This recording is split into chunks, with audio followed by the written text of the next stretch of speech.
नमस्कार, मैं वीरेंद्र मौर्य। हमारे सभी दर्शकों को प्राचीन पर्व होली की हार्दिक बधाई, मंगल कामनाएँ। आप लोग जिस रूप में, जहाँ भी, जिस तरह से इस पर्व को मनाते हैं, उस रूप में बधाई स्वीकार करें।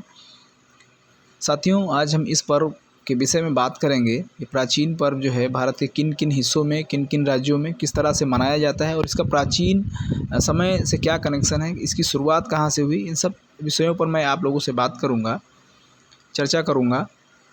और हमारा इस वीडियो को बनाने का उद्देश्य किसी की भावनाओं को आहत करना बिल्कुल नहीं है। तो साथियों, अब वीडियो को शुरू करते हैं। कुछ प्राचीन तथ्यों पर बात करते हैं, उसके बाद इस वीडियो को आगे शुरू करते हैं। जैसा कि हम सब जानते हैं, हिरण्याकश्यप की बहन होलिका और प्रहलाद से जुड़ा हुआ किस्सा जो वैदिक साहित्य में काफ़ी प्रचलित है, और लोगों का मानना है कि प्रहलाद और होलिका एक साथ बैठे थे, आग लगाई गई, होलिका जल गई और प्रहलाद बच गए। ये किस्सा काफ़ी फेमस है। इसकी शुरुआत वहाँ से हुई, लोग ऐसा कहते हैं, लोगों का मानना है वैदिक साहित्य के अनुसार। लेकिन यहाँ पर गौर करने वाली बात एक ये है कि जब एक जैसी दो चीज़ें अगर एक साथ आग में डाली जाएंगी तो एक जल गई और दूसरी बच गई, यह बात कुछ हजम नहीं होती है। अगर आप आग में अगर एक साथ दो आलू डालेंगे, दोनों एक साथ पकेंगे, लेकिन वहाँ पर एक बच जा रहा है और एक जो है जल जा रहा है, ये बात थोड़ा सा हजम नहीं होती है। चलिए, उसके बाद थोड़ा सा हट के वहाँ से दूसरे तरह से सोचते हैं कि अगर उस बार चलो होली की शुरुआत वहाँ से हो गई, लेकिन अभी तक हम लोग जिस तरह से होलिका दहन करते हैं, इसको होलिका दहन कहा जाता है।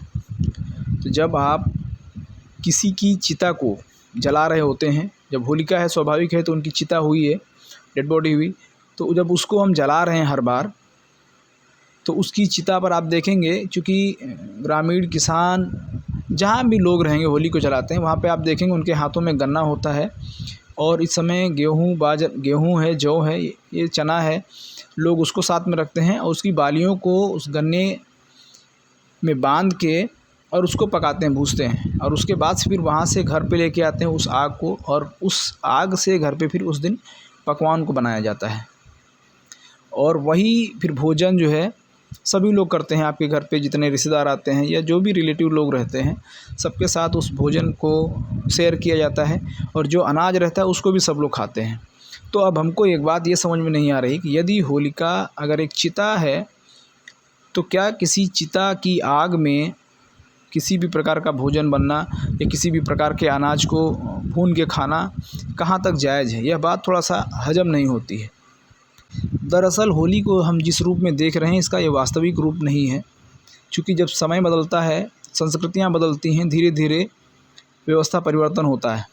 तो जो भारत की मूल परंपरा थी, चूँकि भारत को आज भी कृषि प्रधान देश कहा जाता है, और कृषि प्रधान देश में स्वाभाविक है कि किसानों की जो रबी की फसल है, गेहूँ की फसल लगभग तैयार हो जाती है। इस समय लास्ट मार्च और अप्रैल की शुरुआत में गेहूँ की फसल लगभग तैयार होने को होती है। आपका जौ तैयार होने को होता है, तो ये समय है, आपका चना तैयार होता है। ये किसानों से जुड़ी हुई है। और दूसरी एक बात है कि भारत हिंदी महीने के अनुसार चैत मास को नया साल मनाता है। चैत मास की शुरुआत से, अर्थात फागुन महीना जो होता है वो पूरे साल का आखिरी महीना होता है। आज भी हम जब नया साल सेलिब्रेट करते हैं तो देखेंगे आप शहरों में भी कि बड़े स्तर पर 31 दिसंबर को रात में लोग जगते हैं, और जैसे ही 12 बजता है लोग पटाखे जला करके नए साल को वेलकम करते हैं, नए साल का। तो कुछ इसी तरह की घटना मुझे लग रहा है कि ये इतिहास में जब आप प्राचीन काल में जाएंगे तो इसी तरह से जब साल का आखिरी दिन फागुन मास की पूर्णिमा होता है, चूँकि काल गणना आपके जैसे कैलेंडर और मोबाइल नहीं हुआ करते होंगे उस समय, वो लोग चंद्रमा को देख करके और मनाते होंगे वो लोग। तो स्वाभाविक है कि जब पूर्णिमा का दिन था और महीने का साल का आखिरी दिन था, तो उस आखिरी दिन की जो चीज़ें हैं साल भर की, आपस में जो लोगों से स्वाभाविक है कि एक साथ लोग रहेंगे, कुछ खटपट होगी, तनाव होगा, उस सब को भूल के लोग और एक साथ जो है नए साल का वेलकम करने के लिए एक जगह लोग इकट्ठा होते थे। इसको दूसरे एंगल से आप ये भी कह सकते हैं कि चूँकि किसान थे, तो किसानों कि जब फसल तैयार होती है उसके पहले लोग अपने खेत खलिहानों को साफ़ सफाई करते हैं। चूँकि आपका जब अनाज तैयार होगा, आप खेत खलिहानों में ही रखते थे उस समय।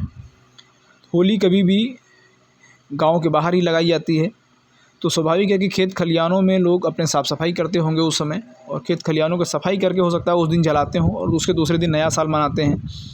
नया साल मनाने के लिए लोग जो है जो अपना अनाज तैयार हुआ होता था, लोग उसको भी है अपना खा करके और पकवान बना करके एक दूसरे से मिलने जुलने की जो परंपरा है वो प्राचीन वही है आज भी। आप इसमें देख सकते हैं तस्वीर में भी, मिलने जुलने की जो परंपरा है आज भी वही प्राचीन है, बस उसके तरीके को बदला गया है। उसका जो कहानी है उसमें एक कहानी अलग से उसको ऐड की गई है। जो मूल पर्व था उस मूल पर्व को दूसरी तरफ मोड़ दिया गया, चूँकि ये पर्व किसानों से जुड़ा हुआ है और इस पर्व को दूसरी तरफ धीरे से मोड़ दिया गया, बिल्कुल अवैज्ञानिक बात कह के। एक जैसी दो धातुओं को डाला गया और एक जो है जल गए, एक जो है बच गए। हालांकि हमारा उद्देश्य किसी की भावनाओं को आहत करना नहीं है, लेकिन जब आप वैज्ञानिक दृष्टि से सोचेंगे तो यही फैक्ट है। तो लोग सेलिब्रेट करते थे नए साल को और उसका वेलकम करने के लिए लोग इकट्ठा होते थे, चूँकि चैत मास जो है होली के दूसरे दिन पहला दिन है दूसरा। तो इस तरह से होली भारत का प्राचीन पर्व है। अब ये होली शब्द कहाँ से आया, इस पर जब आप गौर करेंगे तो वास्तव में आज भी आप देखेंगे ग्रामीण क्षेत्रों में होरा लगता है। जब उसकी फसल तैयार होती है, चाहे वो आलू हो, गेहूं हो, जौ हो या फिर चना हो, जब तैयार होता है लोग होला कहते हैं, चलो आज होरा जो है लगाते हैं। उसको पकाते हैं लोग और खाते हैं, आग में भूनते हैं, खाते हैं। वही होरा जो है वो धीरे धीरे भविष्य में होला और होला से होली। वास्तव में सच्चाई यही जान पड़ता है। आप देखेंगे इनके हाथ में, जो बुजुर्ग हैं सामने वीडियो में देख सकते हैं, उनके हाथ में गेहूं की बालियां हैं, जिसको भूनेंगे वो, और उसके बाद सब लोग घर में उसको प्रसाद के रूप में उसको खाते हैं। तो साथियों, ये प्राचीन पर्व, जहाँ तक मुझे लग रहा है, प्राचीन पर्व इसी तरह से भारत में मनाया जाता रहा होगा। इसकी शुरुआत वहीं से हुई होगी।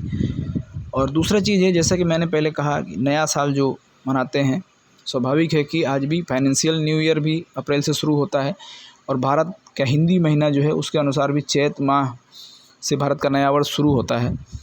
तो ये नए वर्ष की शुरुआत थी। लोग आपसी रंजिश तनाव को भूल करके एक दूसरे से गले मिल करके गाने बजाने के साथ, जिस तरह से लोग गाँव को भ्रमण करते हैं, एक दूसरे से मिलते जुलते हैं, एक दूसरे के घर खाते पीते हैं, उस तरह से यही है कि आपसी भाईचारा को बनाने के लिए और नए साल का वेलकम करने के लिए इस पर्व की शुरुआत हुई। और उसी समय से ये चला आ रहा होगा। बाद में कुछ कड़ियाँ, चूँकि कुछ कड़ियाँ जुड़ती रहती हैं और कुछ कड़ियाँ हटती रहती हैं, तो जो मूल पर्व है ये भारत का वो यही है। उसमें बाद में कुछ चीज़ें ऐड की गई। जैसे एक चीज़ और आप लोग ध्यान दिए होंगे, एक प्रथा थी भारत में, सती प्रथा। किसी भी महिला का यदि पति पहले मर जाता था तो उसकी चिता के साथ, उसकी डेड बॉडी के साथ उस महिला को भी जला दिया जाता था। भले उसकी उम्र बिल्कुल अभी कम हो, लेकिन उसको जलना होता था भारत की प्राचीन परंपरा के अनुसार। अंग्रेज़ आए, अंग्रेज़ों ने देखा कि ये तो बहुत गलत है और बिल्कुल अमानवीय घटना है ये। अंग्रेज़ों ने इसका विरोध किया और इस व्यवस्था को बंद किया। उसमें भारत के कुछ लोग भी आगे आए और उन्होंने इसका विरोध किया। तो इस तरह से कुछ चीज़ें ऐसी होती हैं कि लोगों को लग रहा होता है कि ये सही है, लेकिन वास्तविकता में वो सही होती नहीं है। बाद के लोगों को लगता है कि नहीं, अब आज हम लोग सोच रहे हैं कि नहीं यार, किसी महिला को जिंदा जलाना कितना गलत बात है। लेकिन सोचिए, ये कई सौ साल से ये परंपरा चली आती रही थी। वो तो भला हुआ अंग्रेज़ उस समय आए, उन्होंने देखा कि ये गलत है तो उन्होंने विरोध किया और आज हम लोग इतिहास में पढ़ते हैं कि नहीं, सती प्रथा थी और उसका बंद हो गया। सती प्रथा बंद होने की वजह यही है कि तत्कालीन लोगों ने उसका विरोध किया और बंद किया। तो इसी तरह से जो होलिका दहन के नाम पे ये एक दूसरे के मुंह पे कालिक पोतना जिस रूप में लोग मना रहे हैं, ये बिल्कुल गलत है। जिस तरह से मूल पर्व जो है, प्राचीन पर्व जो है, उसको उस रूप में मनाएं जिस रूप में उसकी शुरुआत हुई और एक दूसरे से मिलें, मिठाई पकवान खाएं, शिकवा शिकायत गिले भूलें। और एक मज़े की बात साथियों, मैं कहना भूल गया कि लोग कहते हैं कि अच्छाई की बुराई पर, बुराई की अच्छाई पर जला रहे हैं लोग होलिका को और कह रहे हैं कि हैप्पी होली। अरे भाई, अगर होली अच्छी थी तो फिर जो है आप उसको जला क्यों रहे हैं, और अगर होली गलत थी तो हैप्पी होली क्यों कह रहे हैं आप हैप्पी प्रहलाद कहिए ना। लेकिन बहुत सारी चीज़ें ऐसे हैं, इतिहास में घालमेल है। तो साथियों, आप लोगों ने इस पूरे वीडियो को ध्यान से देखा, लास्ट तक देखा। आपको वीडियो कैसा लगा और इस पर आपके विचार क्या हैं? चूँकि आप सब भी प्रबुद्ध हैं, समझदार हैं, आप सबके विचार क्या हैं ज़रूर बताएं कमेंट बॉक्स में। Thank you.